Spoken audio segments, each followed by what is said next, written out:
मसीह यीशु में आप सब की सलामती हो। आए हम खुदा की जिंदा आवाज को सुने।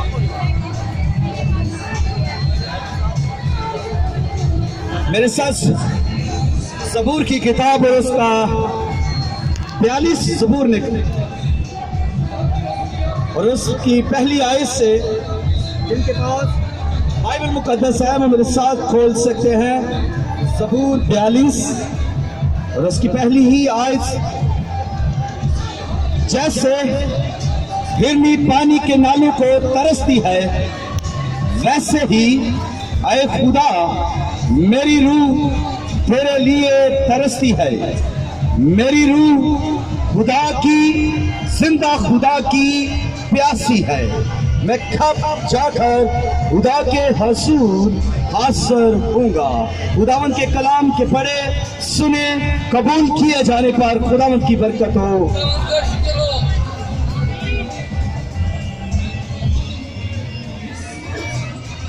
ज़बूर नवीस मुकद्दस दाऊद ज़बूर 42 की पहली 2 आयत में यूं रकम तराश करता है।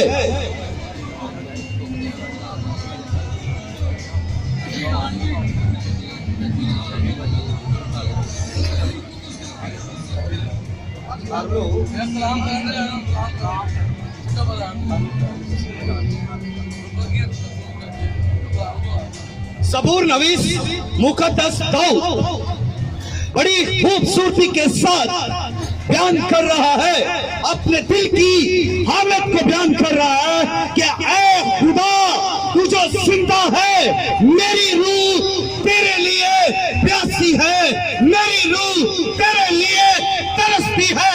ऐसे तरसती है जैसे हिरनी पानी के नालों को तरसती है। हिरनी पानी के नालों को कब तरसती है? जब वो प्यासी है और उसे पानी नहीं मिल रहा, वो तरस रही है, बूंद बूंद को तरस रही है, प्यास से बिलबला रही है, मगर पानी नहीं है, फिर वो तरस रही है। दाऊद इस तरह अपने आप को खुदा के हुजूर लाता है। क्या ये जिंदा खुदा, देख मेरी रूह कैसे प्यासी है, जैसे हिरनी पानी के सोतों के लिए तरस रही है। मुकद्दस दाऊद खुदा की रूह के लिए तरसता है। मुकद्दस दाऊद को खुदा की प्यास है, उसकी जान तड़पती है, उसका दिल उसके लिए तड़पता है, प्यासा है, उसकी जान खुदा, जिंदा खुदा के लिए प्यासी और बिलबलाती है। क्या आज हमारी रूह है, हमारी जाने, हमारे दिल और जिंदा खुदा के लिए तरसते हैं, प्यासे हैं, बिलबलाते हैं? क्या हम उसके कलाम के लिए भूखे हैं, प्यासे हैं, तरसते हैं? हम तो इस दुनिया में रहते हुए और चीजों के लिए तरसते रहते हैं। मुझे शानदार गाड़ी मिल जाए, मुझे खूबसूरत कार मिल जाए। हमारी प्यास कुछ और है। हमारी प्यास आज ग्लैमर और फैशन बन चुका है। हमारी प्यास क्या है? हमें अपनी प्यास के लिए जो शब और रोज मेहनत करनी पड़ती है। कई घराने ऐसे हैं जिन्हें घरों में जा जाकर काम करना पड़ता है और पूरे पूरे खानदान की बेटियां, बेटे, माँ बाप, पूरे माँ बाप काम कर रहे हैं, अपनी ख्वाहिशों को तरसते हैं कि हमारी ख्वाहिशें किसी ना किसी तरीके से पूरी हो जाएं। लेकिन अफसोस ये है कि हमारी मुंह से ये अल्फाज नहीं निकलते कि हमारी जाने खुदा के लिए तरसती है, उसके कलाम के लिए तरसती है, उसकी रूह के लिए तरसती है। सोचने की बात है, समझने की बात है, कलाम पर ध्यान देने की बात है। इस कलाम को अभी से सीख लीजिए, अपने दिल में रख लीजिए, अपनी सोचों को इस पर कलाम पर लगा लीजिए। क्या हमें किसके लिए तरसना है? उस खुदा के लिए जिसने हमें इस जमीन पर जिंदा रखा है, वो हमारी हर एक जरूरत को पूरा करता है। इस्राएल जो खुदा की कौम है, जिनको खुदा कहता है कि ये मेरी कौम, मेरे लोग, मेरे प्लॉट है, मेरा बेटा है। इसरा के लिए खुदा ने बहुत सारे मौजज़े किए। इसराइल जब बियाबान में था तो खुदा उनके साथ था। जब वो चल रहे थे खुदा उनके साथ चल रहा था। जब उनको भूख लगती तो आसमान से मन को बरसा देता, और उन्हें प्यास लगती तो चट्टान में से पिलाता। खुदा उनके साथ था। दिन को वो बादल बन जाता, रात को वो आग का सतून बन जाता। हर एक नेमत उनके लिए होती, और लश्करों का खुदा उनके साथ अपनी पूरी कुदरतों के साथ था, अपनी पूरी हशमतों के साथ था, अपने पूरे जाओ जलाल और अपनी कुदरतों के साथ उनके साथ था। और उन्हें किसी चीज की नेमत से, किसी चीज से, किसी नेमत से बात ना रखा, बल्कि जब उन पर फौजें चढ़ती, जब उन पर दुश्मन चढ़ता, तो वो यहोवा खुदा, वो सदाकत का बादशाह, वो हरावल और चंडावल, वो मलूद मुकद्दस, आफ्ताब सदाकत, यहोवा खुदा, यहोवा नसी उनकी जंग लड़ता और उन्हें फतह से बढ़कर गलबा देता। लेकिन जब इसराइल के लोग खुदा को भूल गए, खुदा से मुंह मोड़ा, खुदा से दूर चले गए, तो एक दिन फलस्तीनियों से इसराइली जंग करने के लिए गए। फलस्तीनी ललकार रहे हैं, फलस्तीनी ललकार रहे हैं जंग के लिए। इसराइली जंग के लिए जाते हैं, और जब वो जंग के लिए जाते हैं, जब वो लड़ते हैं, जब आमना सामना होता है, बड़ी दलेरी से लड़ते हैं, तो उनके 4000 लोग मारे जाते हैं, उन्हें बुरी तरह शिकस्त हो जाती है।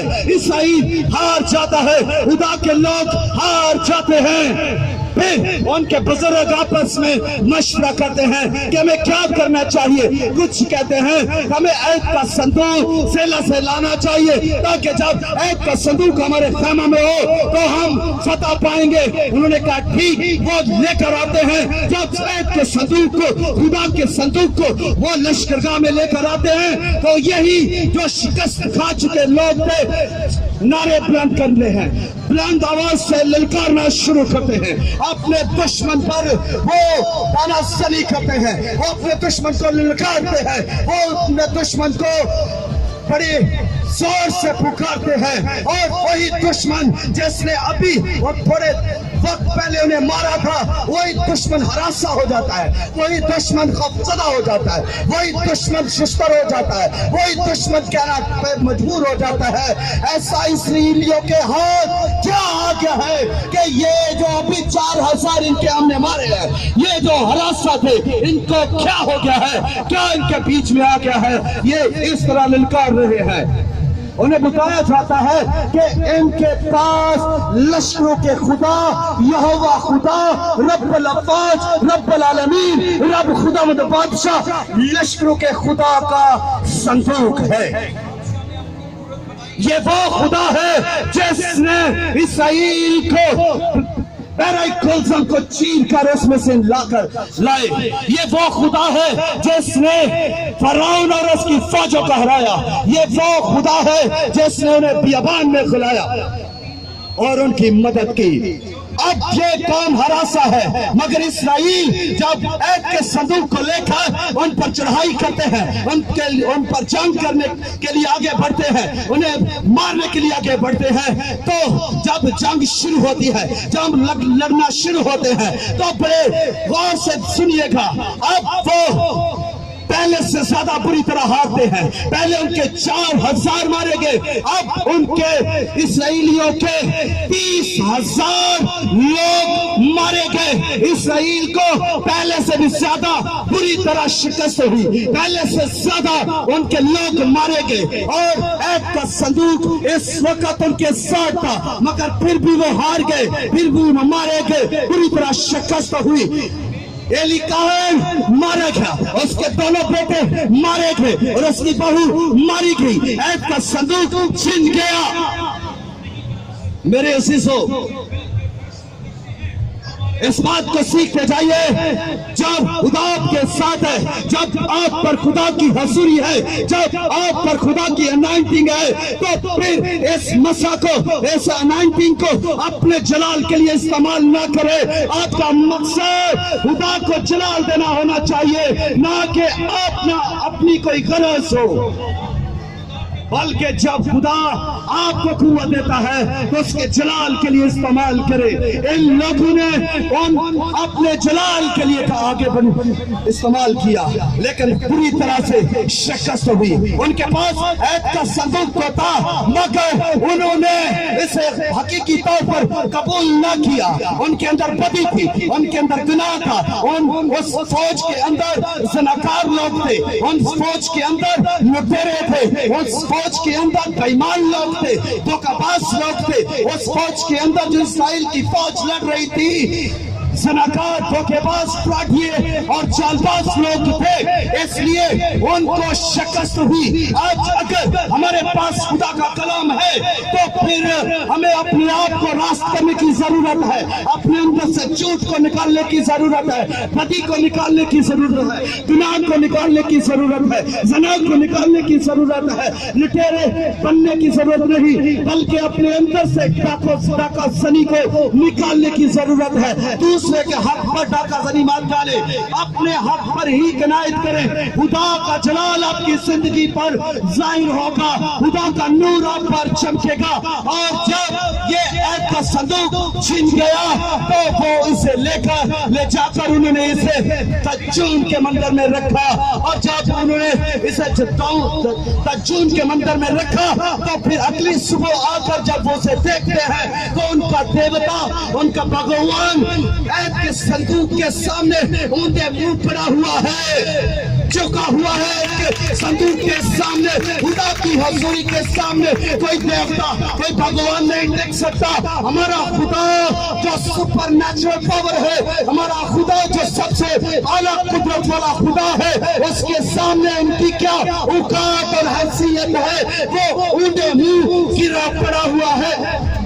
انہوں نے اسے اٹھا کر پھر اس کی جگہ پر کھڑا کر دیا، لیکن جب وہ دوسرے دن پھر آتے ہیں تو پھر کیا دیکھتے ہیں؟ وہی دیوتا جو تجون دیوتا ہے، اس کی بازو کہیں بکھرے ہوئے ہیں، ٹانگیں کہیں پڑی ہوئی ہیں، سر کہیں پہ پڑا ہوا ہے، داڑھی ہی دڑ رہا ہے، اور لشکروں کے خدا، ابراہیم، اسحاق اور یعقوب کے خدا، ہمارے باپ دادا کے خدا، لشکروں کے خدا نے اس کے ٹکڑے ٹکڑے کر دیے۔ ہمارا خدا زبردست ہے، ہاللویا۔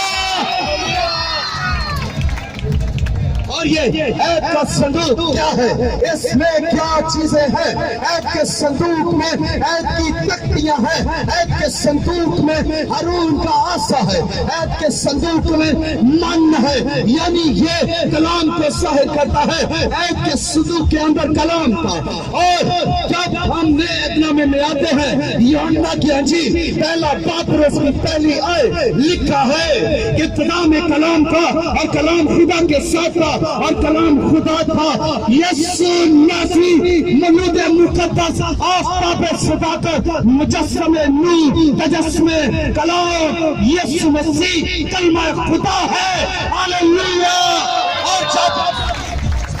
اور جب یہ کلمہ خدا چلتا ہے، اٹھتا ہے، بیٹھتا ہے، چھوٹا ہے، یا اس کو کوئی چھوٹا ہے یا کھڑا ہوتا ہے، تب پھر معجزے ہوتے ہیں۔ کلمہ خدا اپنی پوری قدرتوں کے ساتھ، اپنی پوری حکمت کے ساتھ، اپنے پورے جلال کے ساتھ گلی گلی، گاؤں گاؤں، شہر شہر پھرتا رہا، اور لوگوں کی بیماریوں کو دور کرتا، نجات کا پیغام دیتا، آسمان کی بادشاہی کی خوشخبری دیتا۔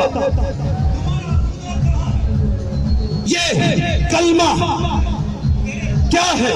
یہ کلمہ یسوع مسیح ہے۔ جب یہ کلمہ کہتا ہے کہ تم میرے ساتھ मैं तो अब तक तुम्हारे साथ रहूंगा। ये कलमा कहता है कि मैं तुम्हें यतीम ना छोड़ूंगा। इसी कलमा के मार खाने से हम शिफा पाते हैं। यही वो कलमा है जिसने कहा मैं तुम्हें यतीम ना छोड़ूंगा बल्कि दूसरा मददगार बख्शूंगा। यही कलमा है जिसने कहा मैं अब तक तुम्हारे साथ साथ रहूंगा। यही वो कलमा है जो कहता है कि जब तुम पर रूह कुद्दस नाज़िल होगा तो तुम कुव्वत पाओगे और ऐसी कुव्वत पाओगे कि तजून क्या तुम उसके बाप के भी टुकड़े टुकड़े कर दोगे। हालेलुया। ऐसी कुव्वत पाओगे कि प्लीज जो जरबब्बर की तरह ताड़ता है चीर फाड़ दोगे। हालेलुया। ये कलमा इसने कहा मैं तुझे अपना इख्तियार दिए देता हूँ, जाओ दुश्मन की सारी कुदरत पर गालिब पाओ। कितनी कुव्वत पर? सारी कुदरत पर गालिब पाओ। और उसने हमें इख्तियार दिया है कि हम उसके नाम को जलाल दें, हम उसके नाम को इज्जत दें और दुश्मन की सारी कुदरत पर गालिब पाएं। उसने हमें कुव्वत दी है, इख्तियार दिया है। हालेलुया। और मैं यहाँ पर ये बात ये ऐलान करना चाहता हूँ कि हमारे पास एक ऐसा इख्तियार है जो यीशु मसीह का इख्तियार है। हम हाथ को क्या अपने हाथ की उंगली भी इब्लीस की तरफ करते हैं तो इब्लीस थरथराना शुरू कर देता है। हालेलुया। हालेलुया। खुदा इस कलाम के वसीला से हमें कसरत के साथ बरकतें आए। आज मैं आपके लिए शिफा के लिए दुआ नहीं करूंगा बल्कि आज मैं उस कुव्वत के लिए दुआ करूंगा जो यीशु मसीह चाहता है कि आपके अंदर हो। उसने कहा जब तुम पर रूह कुद्दस नाज़िल होगा तो तुम कुव्वत पाओगे। आज इस कुव्वत के लिए खड़ा हो, आज इस कुव्वत को मांगे, इस कुव्वत के लिए अपने आप को दे। आए मेरे साथ खड़े हो जाए। पासी साहब आप भी आ जाएं, मेरी टीम भी खड़ी हो जाए, वर्शिप पर भी खड़े हो जाए। एक कोर्स गाएंगे और रूह कुद्दस को दावत देंगे। जब रूह कुद्दस आप पर आएगा फिर आप कुव्वत पाएंगे और ऐसी कुव्वत पाएंगे देवताओं को आप टुकड़े टुकड़े करेंगे, दज्जाल को आप टुकड़े टुकड़े करेंगे। कोई भी देवता है, कोई भी देवी है आपके सामने पैर नहीं सकेगी क्योंकि आपके अंदर वो कुव्वत आएगी जो यीशु मसीह चाहता है। हालेलुया। अपने हाथ बुलंद कीजिएगा, अपने हाथ आसमान की तरफ बुलंद कर लीजिए और अपने आप को खुदा की हजूरी में दे, अपने आप को खुदा